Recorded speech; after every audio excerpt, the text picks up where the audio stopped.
اب دیکھیے فارم کیا کہہ رہی ہے تاریخ میں. سب سے پہلی فارم کیا تھی؟ جب تک نبوت جاری تھی ہر نبی ہی خلیفہ ہوتا تھا، اس لیے کہ اس کی ہاٹ لائن اسٹیبلش تھی اللہ کے ساتھ، حاکم کے ساتھ.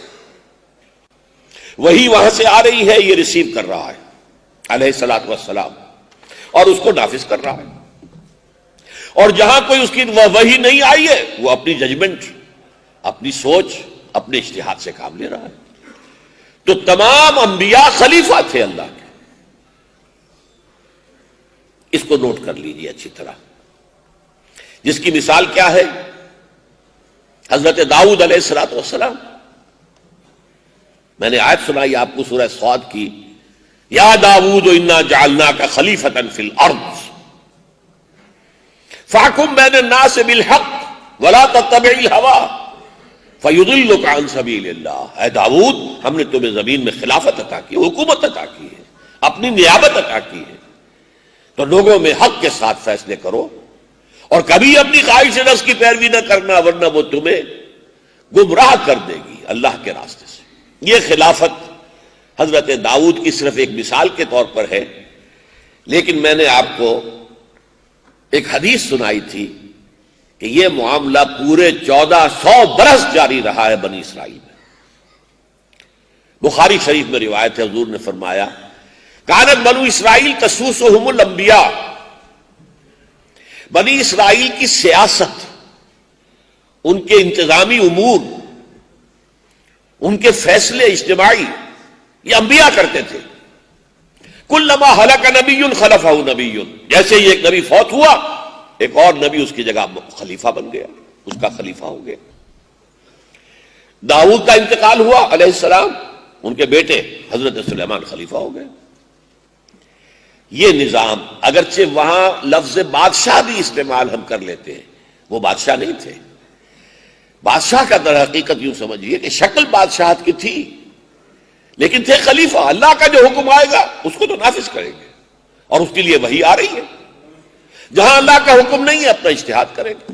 ہاں، اس اجتہاد میں غلطی کا امکان نبی سے بھی ہو سکتا تھا، لیکن بروقت وحی ہی آ کر متنبع کر دیتی تھی. حضرت داؤد سے کوئی ایسا ہی معاملہ ہونے لگا تھا، ہوا نہیں تھا ابھی. تو آپ کو معلوم ہے قرآن مجید میں کہ اللہ نے کیا شکل اختیار فرمائی کہ جبکہ وہ رات کو اپنے محراب میں عبادت کر رہے تھے، کچھ لوگ جو ہے دیوار پھاند کر اندر آ گئے، وہ ڈرے بھی، تو انہوں نے اپنا ایک مقدمہ پیش کیا. میں تفصیل میں نہیں جانا چاہتا. اس مقدمے کی جو کیفیت سامنے آئی تو فوراً حضرت داؤد علیہ السلام کو تنبؤ ہو گیا کہ یہ تو میرے لیے اللہ نے اصل میں آزمائش کی شکل پیدا کی ہے کہ مجھے متنبع کیا ہے کہ میں غلط کام کرنے جا رہا ہوں، لہذا اصلاح ہو گئی. تو اس اعتبار سے حضرت داؤد خلیفہ تھے، بادشاہ نہیں تھے. اب اس کا تقابل کیجئے، داؤد اور سلیمان کو ایک طرف رکھ لیجئے، فرعون اور نمرود کو دوسری طرف رکھ لیجئے. کہنے کو یہ بھی بادشاہ، یہ بھی بادشاہ، لیکن یہ بادشاہ اللہ کا مطیع، اللہ کے احکام کا نافذ کرنے والا. ہاں، جہاں اللہ کا حکم نہ ہو اپنی بیسٹ ججمنٹ کو استعمال کر کے اس کے مطابق فیصلہ کرنے والا.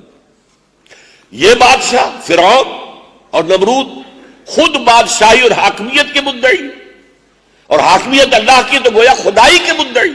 انا ربکم الاعلی، ڈٹ کر اس نے کہہ دیا الیس لی ملک مصر، کیا مصر کی حکومت میری نہیں ہے؟ وہذہ الانہار تجری من تحتی، اور یہ سارا آبپاشی کا نظام میرے کنٹرول میں نہیں ہے، جس کا چاہوں موگا کھول دوں، جس کا چاہوں بند کر دوں.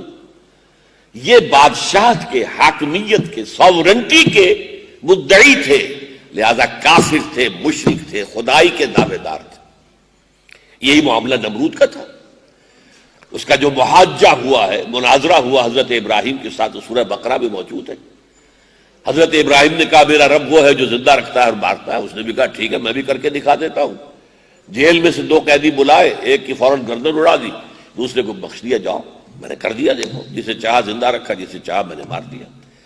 اب حضرت ابراہیم نے فرمایا ان ربی یاتی الشمس من المشرق، میرا رب وہ ہے کہ جو مشرق سے سورج کو نکالتا ہے، فاتح بہا من المغرب، اگر تو سچا ہے خدا ہے تو مغرب سے نکال کے دکھا. فبہت الذی کفر، تو اب وہ جو ہے مبہوت ہو کر رہ گیا وہ کافر، اس کے پاس کوئی جواب نہیں تھا. بہرحال یہ ہے بادشاہتوں کا ایک دوسرے کے ساتھ تقابل. کہنے کو داؤد بھی بادشاہ تھے، یہ قرآن مجید میں بھی لفظ آیا وَجَعَلَ فِيكُم مُلُوكًا، تمہارے اندر بادشاہ بھی اللہ ہم نے پیدا کیے اٹھائے. لیکن یہ بادشاہ اور وہ بادشاہ زمین و آسمان کا فرق ہے. یہ بادشاہ فرعون اور نمرود یہ حاکمیت کے مدعی ہیں، اختیارات مطلق، اور یہ اللہ کے بندے ہیں، اللہ کے حکم کو جو وحی سے آ رہا ہے نافذ کر رہے ہیں. اور جہاں اللہ کا کوئی حکم نہیں ہے تو مجموعی جو بھی تعلیمات ان تک آئی ہیں ان کے مزاج سے مناسبت رکھنے والی بات کا فیصلہ کرتے ہیں، اجتہاد کرتے ہیں. تو یہ تھی پہلی خلافت. اور اس اعتبار سے غور کیجئے، ذرا عجیب سی بات آپ کو لگے گی، اس سلسلے کی آخری کڑی کون تھے؟ 1400 برس تک تو بنی اسرائیل میں رہی ہے. میں حدیث سنا چکا ہوں، کانت بنو اسرائیل تسوسهم الانبیاء کلما ہلاک نبی خلفہ نبی. آخری کڑی ہے محمد الرسول اللہ صلی اللہ علیہ وسلم. شاید بعض لوگ یہ سمجھے کہ یہ تو حضور کے لیے میں نے کچھ توہین کا لفظ استعمال کر دیا، خلیفہ کہہ دیا. نہیں، ہم کہتے نہیں خلیفہ، لیکن تھے تو خلیفہ. جو اسلامی حکومت قائم ہو گئی مدینے میں، کون خلیفہ تھا؟ کون حاکم تھا؟ اللہ کا حکم جو آ رہا ہے نافذ کر رہے. جہاں حکم نہیں ہے کبھی تو خود اجتہاد کرتے، کبھی انتظار کرتے کہ اللہ کا حکم آ جائے. خود اپنی خواہش کے ضمن میں بھی انتظار کر رہے ہیں. قد نرى تقلب وجهك في السماء فلنولينك قبلة ترضاها، انتظار کر رہے ہیں کہ تحویل قبلہ کا حکم آ جائے، لیکن از خود اپنے فیصلے سے نہیں کر سکتے. اس لیے کہ اللہ نے یہ حکم دیا تھا کہ اب یہ تمہارا رخ جو ہے بیت المقدس کی طرف رہے گا. وما جعلنا القبلة التي كنت عليها الا لنعلم من يتبع الرسول ممن ينقلب على عقبه. ہم نے اسے آزمائش بنایا تھا اہل مکہ کے لیے. لیکن یہ کہ آپ اپنی مرضی سے اب نہیں تبدیل کر سکتے، اللہ کا حکم آئے گا. قد نرى تقلب وجهك في السماء فلنولينك قبلة ترضاها فول وجهك شطر المسجد الحرام. اب رخ کر دو اپنا مسجد حرام کی طرف. تو اس سلسلے کی کڑی نبوت، نبی، شخصی خلافت، یہ اجتماعی خلافت نہیں تھی، شخصی خلافت.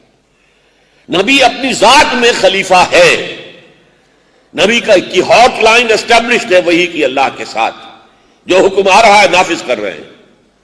اور کہیں پر انتظار کرتے ہیں، کہیں پر یہ ہے کہ اپنا اجتہاد بھی استعمال کر لیتے ہیں، اس کی تصویب بھی ہو جاتی ہے. کہیں کوئی تھوڑی بہت اگر خطا ہو تو اس کے اوپر تنبیہ بھی ہو جاتی ہے. یا ایھا النبی لم تحرم ما احل اللہ لک تبتغی مرضات ازواجک. اپنی بیویوں کی دلجوئی میں ذرا سی لائن کراس ہو گئی کہ خاص قسم کے شہد کے کھانے کی آپ نے قسم کھا لی کہ میں نہیں کھاؤں گا، اس کے اوپر جو ہے گرفت ہو گئی. جو چیز اللہ نے تمہارے لیے حلال ٹھہرائی ہے تم کیوں اس پر قسم کھا رہے ہو؟ بہرحال یہ پہلی خلافت تھی کہ جو دنیا میں رہی جب تک کہ نبوت جاری تھی، کہ نبی ہی شخصی طور پر خلیفہ ہوتا تھا. جیسے شخصی طور پر فرعون بادشاہ تھا، جیسے شخصی طور پر نمرود بادشاہ تھا، جیسے شخصی طور پر تبابع جو تھے، تبع، قوم تبع کے اندر جو ہوتے تھے وہ بادشاہ تھے. تو شخصی بادشاہت ورسس شخصی خلافت، یہ کب تک چلا؟ جب تک کہ نبوت جاری رہی. اب نبوت کے خاتمے کے بعد کیا ہوا؟